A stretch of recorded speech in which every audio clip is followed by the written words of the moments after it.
Amine. Bonjour. Tu es sur une super période là en ce moment avec l'Olympique de Marseille et comme on s'approche de la fin de saison, on pense aussi à ce qui peut se passer après. Est-ce que tu as des nouvelles de Schalke? Est-ce que ton avenir à l'OM est lié à une éventuelle montée du club allemand en Bundesliga? Non, je pense que rien n'est lié. Voilà, mon but à moi, c'est de finir la saison comme ces derniers matchs. Je me sens bien en ce moment, donc à moi de continuer de faire mes performances. Et il y aura logiquement des discussions en fin de saison, que ce soit avec Marseille ou avec Schalke, c'est sûr. Amine, c'est un quart de finale de Coupe d'Europe, mais l'OM, de l'avis de tous, est largement favori. Est-ce que c'est pas le danger d'appréhender cette rencontre? Tout va bien, vous avez mis 4 buts à l'extérieur, vous êtes sur 5 victoires consécutives. Est-ce que inconsciemment, le danger, il n'est pas là d'être un petit peu trop conscient? Pour moi, dans un match de Coupe d'Europe, comme je l'ai dit auparavant, il n'y a pas de favori. Voilà, on sait que chaque équipe peut mettre le niveau très très haut. Voilà, nous d'être concentrés, je pense, et jouer comme on l'a fait sur les derniers matchs. On a été costaud défensivement, on a marqué énormément de buts offensivement. Voilà, à nous de prendre ce match au sérieux. Voilà, c'est un match de Coupe d'Europe, c'est un quart de finale, on s'approche un peu plus de la finale, donc faut vraiment pas prendre l'adversaire à la légère. Amine, bonjour. J'ai 2 questions, s'il te plaît. La première, sur un plan collectif, on a l'impression que vous n'avez jamais été aussi bien avec les consignes du coach collectivement depuis la mauvaise période qui a été liée à Clermont 3 Monaco. Vous avez vraiment relevé la tête par le jeu. Qu'est-ce que vous avez fait pour trouver ce bon amalgame, cette alchimie? Voilà, le coach il essaye de nous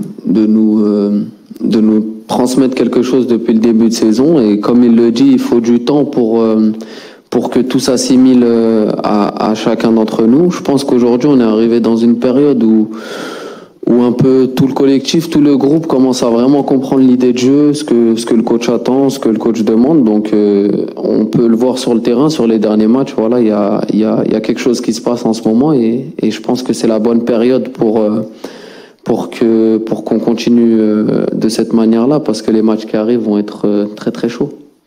Et la deuxième, elle est plus sur un plan individuel. Tu l'as dit, hein, tu te sens bien en ce moment, tu enchaînes les matchs, tu as du temps de jeu. Je sais que c'est ce à quoi tu aspirais depuis longtemps. Quels efforts as-tu faire pour essayer de revenir en grâce aux yeux du coach? Ouais, ça se passe bien depuis quelques semaines. J'ai plus de temps de jeu, donc voilà, moi après, comme j'avais dit, c'est quelque chose qui se passe dans la tête, qui marche à la confiance. Voilà, j'ai eu la chance d'avoir énormément de temps de jeu sur les derniers matchs, et voilà, donc j'ai pas changé quelque chose en particulier dans ce que je fais au quotidien. J'essaie de garder ma ligne de conduite. Je pense que c'est plus le coach qui m'a laissé plus de liberté, plus de temps de jeu, et je pense que je lui ai bien rendu la confiance qu'il m'a donnée. Bonjour Amine, est-ce que tu peux nous raconter comment tu as vécu ces moments où tu étais moins bon quand tu entrais et que tu jouais beaucoup moins? Est-ce que c'est dur psychologiquement? Est-ce que tu as toujours cru en toi? Enfin, un peu tout ça, quoi. Bien sûr, c'est difficile. Si je vous dis que c'est des moments que j'appréciais, ce serait vous mentir. Non, c'était compliqué, j'avais pas beaucoup de temps de jeu. Quand je jouais, c'était plus compliqué pour moi. Mais j'ai toujours cru en moi, je sais de quoi je suis capable, je sais ce que je peux apporter, ce que je peux faire sur un terrain, et c'est ça qui m'a permis d'aujourd'hui enchaîner les bonnes performances, et j'espère que je vais réussir à performer à ce niveau jusqu'à la fin de saison, parce que c'est très important pour moi et pour l'équipe. Bonjour Amine, tu as fait une petite vidéo tout à l'heure, ou hier, je sais pas quand, avec Pape Gay, justement pour appeler les supporters à venir au stade et à vous encourager. C'est quoi? C'est vous espérez avoir plus de monde que l'affluence attendue qui est entre 30 et 35 000? Bien sûr, c'est le Vélodrome. On sait que c'est un stade qui a besoin d'être complet pour sentir cet engouement. Et surtout que c'est un quart de finale de Coupe d'Europe. Faut pas l'oublier. C'est pas un match de championnat, même si c'est tout aussi important. Mais je pense que c'est un petit truc en plus, le fait de jouer un quart de finale de Coupe d'Europe. Donc bien sûr, on espère que le stade sera plein demain. Qu'est-ce que vous connaissez de cet adversaire grec? C'est une équipe qui est en haut de l'affiche dans le championnat, mais pour nous, elle est assez méconnue dans ce que vous avez travaillé.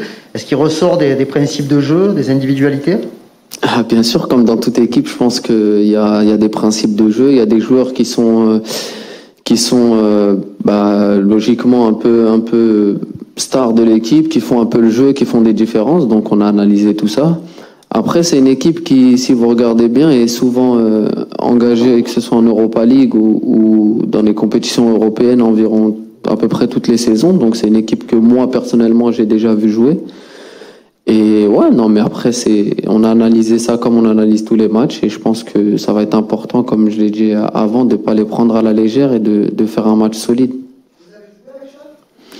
Non, je les ai jamais joués avec Schalke, mais j'ai un ami qui joue là-bas, donc voilà.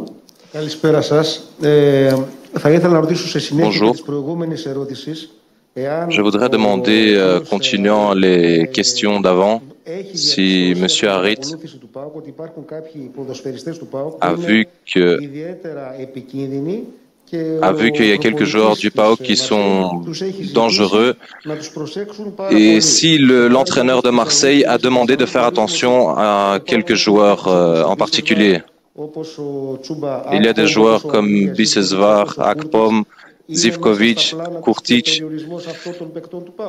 Est-ce que vous avez mis en tête vraiment de mettre de la pression sur ces joueurs en particulier? On a analysé l'équipe du PAOK comme on analyse toutes les équipes contre lesquelles on joue. Après, on n'a pas mis l'accent sur un joueur en particulier. Voilà, c'est des équipes qui sont fortes collectivement. Il y a des bonnes individualités, bien sûr, mais voilà, nous, on se concentre sur ce que nous, d'abord, on doit faire. Et on sait que si on fait ce qu'on fait depuis quelques semaines, on va être une équipe très, très difficile à jouer pour le PAOK, mais on se concentre tout d'abord sur nous avant de se concentrer sur les individualités de l'adversaire.